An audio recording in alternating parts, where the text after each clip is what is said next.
Okay, I'm going to try to walk you through making yogurt. It is a very simple process. You don't need a whole lot to do it. So let me get started. Here's all the things that you will need to make a batch of yogurt.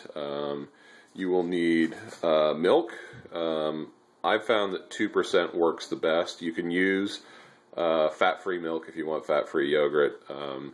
You do have to do a couple things, and I can talk about those later. You will need a culture, and you can either get packaged freeze-dried cultures, and I'm going to send some of that to you, or you can use yogurt from the store, provided it's live culture. And the way that you will know that, if you look at the ingredients list, I can send you a better picture. At the very end there, you see live active cultures. That means that this has the live active bacteria and yeast in it. As opposed to sort of the more common brands of yogurt, this is a Yoplait. If you look at the list of ingredients, nowhere on there will you find live active cultures. So what that means is that they've actually sterilized that yogurt before it's been sent to you. So just look for the, it's easiest to make yogurt out of the stuff from the store, because the cultures you actually have to order from the internet. But in any case, you will need a saucepan, just a heavy bottom pan to heat milk with, a thermometer. Pretty good idea to have a fairly accurate one. I use a digital one.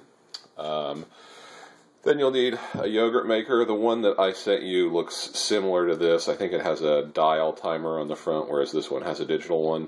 And it also comes with these little jars that you can make the yogurt in, and that actually raises a good point. You have to decide whether or not you want to make it in the jars, or in our house I've got a piece of pottery that actually fits inside the yogurt maker instead of the jars that I like to use, but it's just personal preference. The jars are nice in that you can, I think they're individual 6-ounce jars, so if you just wanted to make it and pop these in the fridge and then eat one a day, that's fine.